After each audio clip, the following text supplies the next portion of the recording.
Exoplanet के बारे में तो आपने ज़रूर सुना होगा, और नहीं सुना तो मैं आपको बता दूं, जैसे हमारे सौर मंडल के सभी ग्रह सूर्य के चक्कर लगाते हैं, वैसे ही एक्सोप्लैनेट भी वह ग्रह होते हैं जो अन्य तारों की परिक्रमा करते हैं।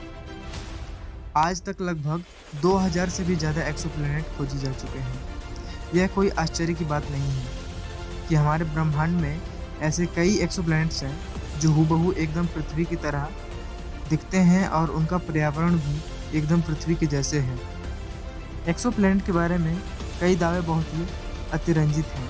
एक टर्म होती है ESI, यानी कि अर्थ सिमिलैरिटी इंडेक्स, जिसका यूज़ करके वैज्ञानिक यह पता लगा पाते हैं कि कोई भी एक्सोप्लैनेट पृथ्वी जैसा है या नहीं। ESI 0 से 1 तक होता है और 0.8 से ऊपर आने वाले ESI के साथ कुछ भी पृथ्वी जैसा माना जा सकता है। मैं आपको बता दूं कि वैज्ञानिक अर्थ सिमिलैरिटी इंडेक्स यानी कि ESI का यूज़ करके यह अनुमान लगा पाते हैं कि कौन सा ग्रह पृथ्वी जैसा है और कौन सा नहीं है। ESI में एक्सोप्लैनेट की रेडियस, उसकी डेंसिटी और उसके सतह की जांच आदि करने के बाद यह पता लगा पाते हैं कि वह एक्सोप्लैनेट अर्थ के जैसे यानी कि अर्थ के पर्यावरण से मैच खाता है या नहीं। आज हम बात करने वाले हैं 5 ऐसे ग्रहों के बारे में, यानी कि एक्सोप्लैनेट के बारे में, जो कि हूबहू पृथ्वी के जैसे दिखते हैं और जहां पर जीवन लगभग संभव है। इन्फॉर्मेशन की एक नई दुनिया में आपका स्वागत है। आप देख रहे हैं गुरु एक्सटेड। Number 5, Kepler 452b। Kepler 452b की ESI 0.83 है और इसकी खोज 2015 में की गई थी। यह हमारे सूर्य के समान किसी अन्य तारे की परिक्रमा करने वाला पहला संभावित पृथ्वी जैसा ग्रह था जहां पर जीवन संभव है।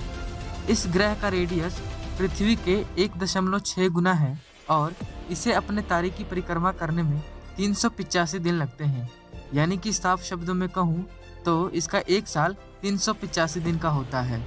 इस ग्रह का मास अननोन है, हालांकि साइंटिस्ट ने इसके बारे में अनुमान लगाया है और यह बताया है कि यह पृथ्वी के कम से कम 5 गुना है और ग्रह के सतह का तापमान अनुमानतः -20 डिग्री सेल्सियस से लेकर 10 डिग्री सेल्सियस तक के बीच है। Number 4, Kepler 62e and 62f। Kepler 62e की ESI 0.87 है और केपलर 62f की ESI 0.67 है और इन दोनों को केपलर टेलीस्कोप के साथ 2013 में खोजा गया था। यह हमारे ग्रह से 1200 प्रकाश वर्ष दूर है और यह हमारे सूर्य से कुछ ज़्यादा ही ठंडे हैं।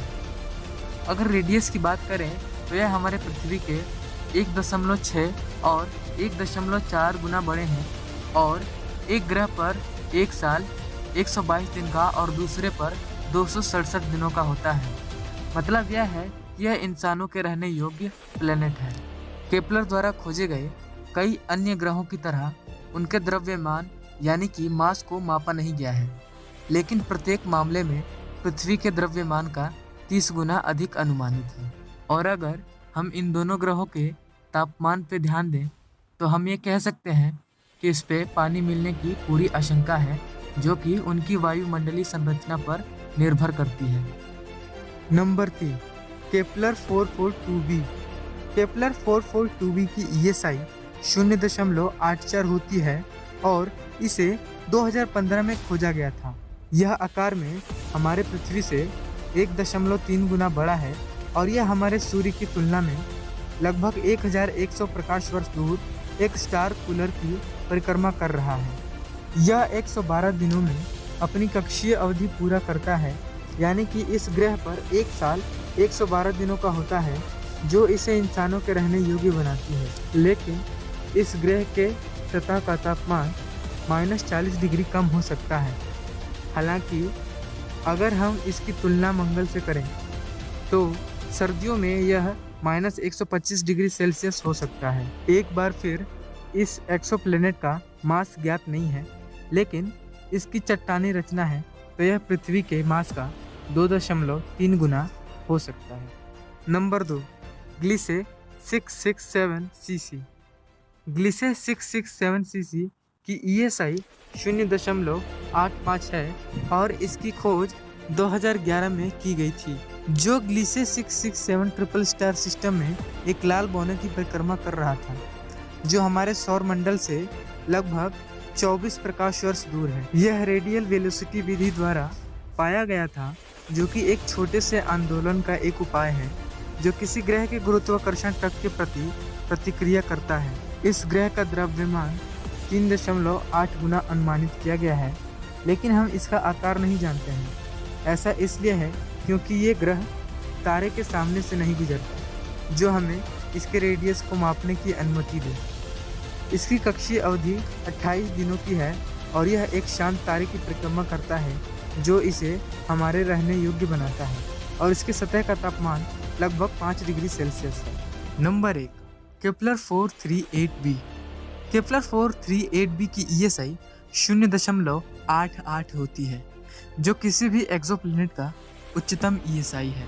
यह 2015 में एक लाल बौने तारे की परिक्रमा कर रहा था, जो हमारे सूरज से काफ़ी छोटा और ठंडा है, और अगर हम इसके रेडियस की बात करें तो पृथ्वी के तुलना में यह सिर्फ 12% अधिक है। यह तारे की परिक्रमा करता है, जो प्रत्येक 35 दिनों में पूरा होता है। यह हमारे पृथ्वी से 470 प्रकाश वर्ष दूर है और हमारे रहने के योग्य क्षेत्र में है। इसके सतह पर पानी भी पाया गया है। इस ग्रह के द्रव्यमान को मापा नहीं गया, लेकिन यदि इसकी संरचना चट्टानी है तो यह पृथ्वी के 1.4 गुना हो सकता है। और अगर इसके सतह के तापमान की बात करें तो यह 0 डिग्री सेल्सियस से 60 डिग्री सेल्सियस के बीच का हो सकता है। हालांकि ESI एक ग्रह की पृथ्वी जैसी प्रकृति को वर्गीकृत करने के लिए एक मूर्खतापूर्ण तरीका नहीं है।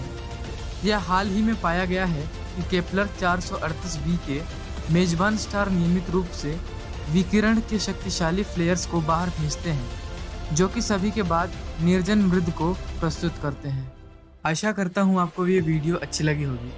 अगर वीडियो अच्छी लगी तो लाइक करें, अपने दोस्तों के साथ शेयर करें और हमारे चैनल को सब्सक्राइब करें। और हाँ, अगली वीडियो आप किस टॉपिक पे चाहते हैं ये कमेंट करना ना भूलें। Thank you. जय हिंद।